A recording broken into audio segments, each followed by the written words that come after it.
I used to believe that family always meant safety. That bloodlines were invisible shields, protecting you from betrayal, from pain. But that summer proved me wrong. It was the summer I stayed with my cousin Liam, and met his friend Noah.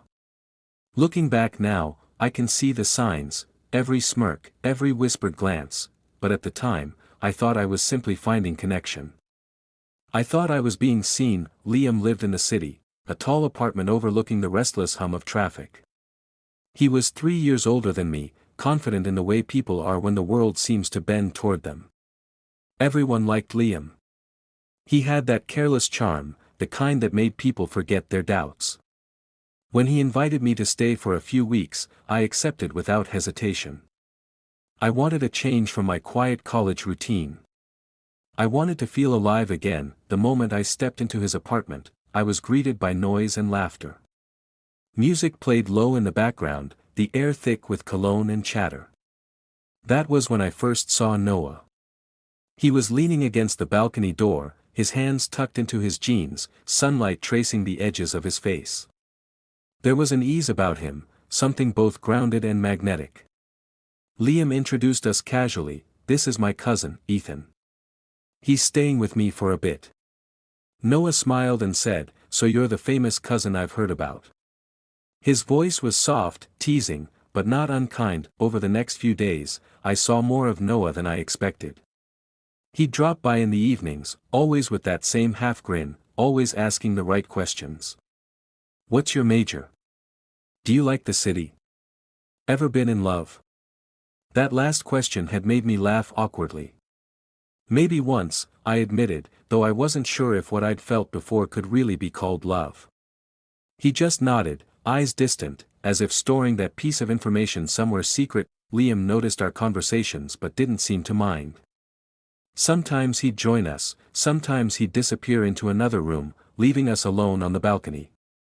There was something about those nights, the warm breeze, the faint hum of the city below, that made words come easily. For the first time in months, I felt understood.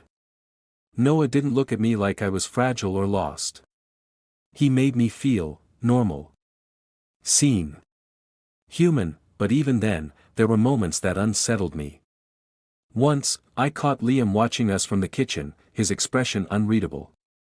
Another time, when Noah and I laughed over something trivial, Liam said quietly, "Careful, cousin. He's trouble." I thought he was joking, so I just smiled and changed the subject. I didn't realize how literal his words would become. By the end of the first week, the rhythm of the apartment had changed. Nights stretched longer. The three of us spent hours talking about everything: dreams, regrets, the strange ways people betray each other. Liam loved to provoke, Noah loved to question. I was the observer, caught between their energy and unable to tell where admiration ended and manipulation began. One evening, Liam announced he was hosting a small get-together. "Just a few friends," he said, "to celebrate the weekend." He winked at me. "You could use a little fun, Ethan." I agreed, though something inside me hesitated. I told myself I was just tired. That I was imagining the tension that sometimes flickered between my cousin and his friend. That night, the apartment glowed with dim light. Laughter echoed off the walls. Liam poured drinks. Noah handed me one with a quiet smile. "To new beginnings," he said, raising his glass. I mirrored the gesture, trying to ignore how his eyes lingered on mine a beat too long. Across the room, Liam smirked, watching the exchange like someone who already knew how the story would end. Hours passed in fragments: music, laughter, conversation. But beneath it all, something felt off. Every joke carried an edge, every look between them seemed layered with meaning I couldn't grasp. I tried to shake the feeling, to convince myself I was imagining it. After all, these were people I trusted. Family. Friends. When the party began to fade and the guests started leaving, Liam leaned close to me and said, "Stay up a little longer. Tonight's special." His tone was light, almost playful, but something in it made my chest tighten. Noah stood beside him, expression unreadable, fingers tracing the rim of his glass. I nodded, forcing a smile I didn't feel. Later, as the lights dimmed and the apartment quieted, I caught my reflection in the glass door. My face looked different, unsure, expectant, unaware of what was waiting just beyond that moment. I remember thinking how strange it was, to feel both safe and uncertain in the same breath, that if I'd known what that night was leading to, I would have left right then. But I stayed. I stayed because I believed in them, because I didn't know that behind their smiles was a plan, and I was the center of it. After that night, I told myself it was nothing. Friends could share a bed, I reasoned. Nothing had happened, no lines had been crossed. But the truth was harder to ignore. The silence of that night wasn't ordinary, it was heavy, charged with a possibility neither of us dared to name. In the days that followed, Ryan acted as if everything was normal. He laughed easily, joked with me about classes, and texted Claire as if he were the perfect boyfriend. Yet, between the ordinary moments, I noticed subtle shifts. His eyes lingered longer, his voice lowered when we spoke late at night, and sometimes he would sit beside me so close our knees touched, though there was plenty of space on the couch. At first, I dismissed it, telling myself I was projecting my feelings onto him. But one night, he pushed the boundary further. I was studying at my desk when he entered my room without knocking, carrying 2 mugs of tea. He placed one beside me and leaned against the wall. "You're always working," he said, almost softly, as though it mattered to him more than it should. When I looked up, his gaze didn't break away. It held mine, steady and searching, and for a moment it felt like the room was shrinking. That became the pattern. He'd find reasons to be near me, long walks, shared dinners, pointless late-night conversations. And slowly, I let myself believe what I had always wanted, that Ryan wanted more than friendship. When it finally happened, it wasn't with grand declarations. It was with a touch that lingered too long, a laugh that turned into silence, and a kiss that neither of us pulled away from. The kiss changed everything. From that night onward, we lived 2 lives. In one, Ryan was still Claire's devoted boyfriend, meeting her for weekend brunches, smiling at her texts, and holding her hand in public. In the other, he was mine, slipping into my room after she left, whispering secrets in the dark, telling me things I knew he'd never admit to anyone else. That I wanted to hate myself for being part of it. Claire was kind, and she didn't deserve betrayal. Yet, each time Ryan reached for me, the guilt I carried dissolved under the weight of wanting him. It was intoxicating, being chosen, even if only in shadows. Still, doubt gnawed at me. Was I just an experiment to him? Was I filling a gap, a temporary curiosity he could set aside when it no longer suited him? When I asked, he'd brush it off with words like, "You mean more than you think." But he never defined us, never gave me the certainty I craved. The secrecy began to take its toll. I couldn't look Claire in the eyes when she visited, couldn't endure her friendly questions without feeling the weight of the lie between us. She noticed Ryan's distraction, the way his attention wandered when she spoke. Once, she asked me quietly if I thought he was okay. I lied, saying he was just stressed, while my heart hammered with guilt. Every time she smiled, it felt like a dagger. Yet when Ryan's hand brushed against mine in the privacy of our apartment, I surrendered again. I told myself that love was messy, that maybe the heart didn't follow rules, but deep down I knew we were on a path that could only end painfully. The longer it went on, the more reckless it became. One evening, after Claire had left, Ryan pulled me into his arms in the living room. The blinds were open, the risk too high, but he didn't seem to care. "I don't want to think," he whispered, his voice rough with conflict. For once, I didn't resist. That was the night everything nearly collapsed. Without warning, the front door opened, and Claire's voice filled the apartment. She had returned to grab something she'd forgotten. Ryan and I froze, our closeness undeniable, the air thick with guilt. She hadn't seen us fully, but the suspicion in her eyes told me she felt something was wrong. After she left, Ryan laughed nervously, insisting we had been lucky. But for me, it wasn't luck, it was a warning. The fragile balance we were clinging to was crumbling, and sooner or later, the truth would break through the shadows we had built. And deep down, I already knew, once it did, the waiting became unbearable. Every silence felt loud, every message loaded with meaning. I carried the weight of two truths I had never allowed to exist at the same time, that I loved Daniel, and that I had already betrayed him without ever touching another man. That I didn't reply to Ryan that night. I turned my phone off and lay awake beside Daniel, listening to his breathing. It was steady, familiar, grounding. I wondered when I had started taking that steadiness for granted, when I had decided comfort was something that could be temporarily set aside. Guilt crept in slowly, then all at once, until it pressed against my ribs. The next morning, Daniel noticed. He always did. Over breakfast, he studied me with quiet concern. "You're somewhere else," he said gently. "Have I done something wrong?" That question broke something open in me. It wasn't anger or accusation, just fear of loss. I realized then that my silence had already created distance, that my secrecy had rewritten the rules of our relationship without his consent. "No," I said quickly. "You haven't." But the truth was heavier than denial. That evening, after hours of rehearsing half-answers and abandoned confessions, I finally told him about the money. Not all of it, just enough to acknowledge the problem. Daniel listened without interrupting, his expression unreadable. "You should have told me," he said when I finished. There was disappointment in his voice, but also restraint. "We're supposed to handle things together." He didn't ask who the friend was. He didn't ask what else had been said. Yet the unspoken questions lingered between us, suspended and fragile. I promised myself I would end the rest of the story before it ended us. That I met Ryan the following day. We chose a public place, neutral and quiet, as if setting boundaries through geography might make the conversation easier. Ryan looked hopeful when he saw me, and that hope cut deeper than any accusation could have. "I've thought about it," I said before he could speak. My voice was steady, but my hands weren't. "And I can't give you what you're asking for." Ryan didn't interrupt. He listened carefully, the way he always had. "I care about you," I continued. "But I crossed a line by letting this go on.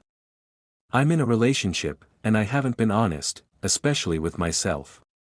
For a moment, he said nothing. Then he nodded slowly. "I figured this might happen." "I'm going to pay you back," I added. "All of it. Soon." Ryan smiled faintly, though it didn't reach his eyes. "The money was never the point, Adam." "I know," I replied. "That's why I have to stop." We parted without drama, without anger. Just an understanding that something meaningful had been damaged, perhaps beyond repair.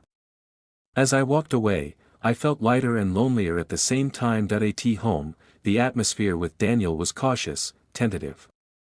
We spoke more carefully, choosing words that wouldn't reopen wounds we hadn't yet examined. Trust doesn't shatter loudly, it fractures quietly, in ways that take time to notice and longer to mend. One night, Daniel asked me a question he had clearly been holding back. "Is there anything else I should know?" I met his gaze and considered how easy it would be to protect myself with omission. Instead, I told him the rest. Not every detail, but the truth of it, the emotional closeness, the secrecy, the way it had made me feel seen and wanted when I felt most uncertain. Daniel didn't speak for a long time. When he finally did, his voice was calm but distant. "That hurts," he said. "Because it means you went somewhere I wasn't invited." "I know," I replied.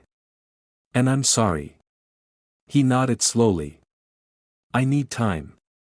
Time was something I owed him, something I was willing to give. There were no guarantees, no easy resolutions. Just the understanding that honesty, even when delayed, was better than silence. Stretched 2FAR.as weeks passed, I repaid the loan. Dollar by dollar, the financial debt disappeared. The emotional one remained, etched into memory and consequence. I learned then that infidelity doesn't always announce itself with reckless acts. Sometimes it arrives quietly, disguised as kindness, justified by need. Looking back, I understand this now. The most dangerous debts are the ones we pretend don't exist. And once they're acknowledged, they change us, whether we're ready or not. The quiet that followed was unfamiliar. Not peaceful, just empty, like a room after furniture has been moved out. Daniel and I continued living together, sharing the same space while carefully avoiding the weight of what had been said. Every interaction felt measured, as if one wrong word might undo the fragile pause we were standing in. Time slowed. Days blended into each other, marked only by routine. I went to interviews, eventually secured a modest job, and began rebuilding a sense of normalcy. On the surface, life was stabilizing. Underneath, uncertainty lingered. Daniel smiled less. When he touched me, it was brief, cautious. Trust, once damaged, did not rush to return. One evening, Daniel finally broke the pattern.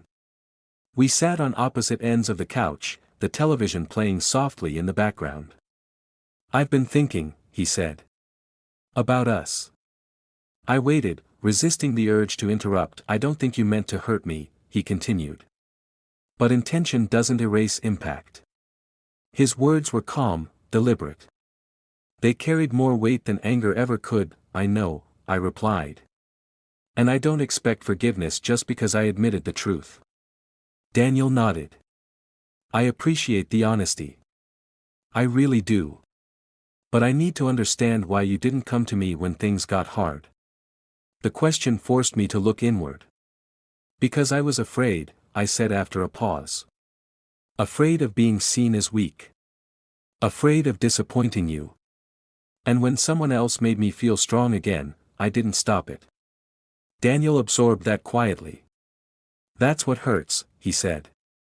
"Not that you struggled, but that you chose secrecy instead of trust." That night, nothing was resolved. But something shifted. The conversation didn't end in silence or avoidance. It ended with mutual understanding, however painful. We agreed to slow down, to stop pretending everything was fine, and to decide, together, whether what we had was strong enough to rebuild. Ryan faded from my daily life. We didn't argue or exchange bitter messages. The absence itself was the closure. Occasionally, I thought of him and the role he played during a moment of weakness. I didn't blame him anymore. I accepted my share of responsibility. Temptation only succeeds when it finds an open door. Weeks passed. Some days were easier than others. Daniel and I attended long walks, difficult conversations, and moments of uncomfortable honesty. Trust didn't return suddenly, it inched forward, uncertain but present. I learned that rebuilding wasn't about grand gestures, it was about consistency, transparency, and patience. One night, Daniel said something that stayed with me. "Infidelity isn't always about desire," he said. "Sometimes it's about escape." He was right. I hadn't been running toward Ryan as much as I had been running away from my own fear of inadequacy. Understanding that didn't erase the damage, but it gave it meaning. And meaning made healing possible. Eventually, Daniel told me he was willing to keep trying. Not because the past was forgotten, but because growth mattered more than perfection. That decision came with conditions: openness, accountability, and no more hidden truths. I accepted them without hesitation. Looking back now, I see how easily lines can blur when vulnerability meets opportunity. How quickly gratitude can become obligation. How silence can feel harmless until it reshapes everything you care about. The loan was repaid long ago. The friendship with Ryan exists only as a memory, neither villain nor hero, just a reminder of a crossroads I once stood at. Daniel and I are still here, not unchanged, but more honest than we were before. If there is a lesson in all this, it's a simple one: intimacy doesn't begin with touch, and betrayal doesn't require it either. What matters most is where you choose to place your honesty when it matters most. Some debts disappear with time. Others leave behind knowledge, quiet, enduring, and impossible to unlearn.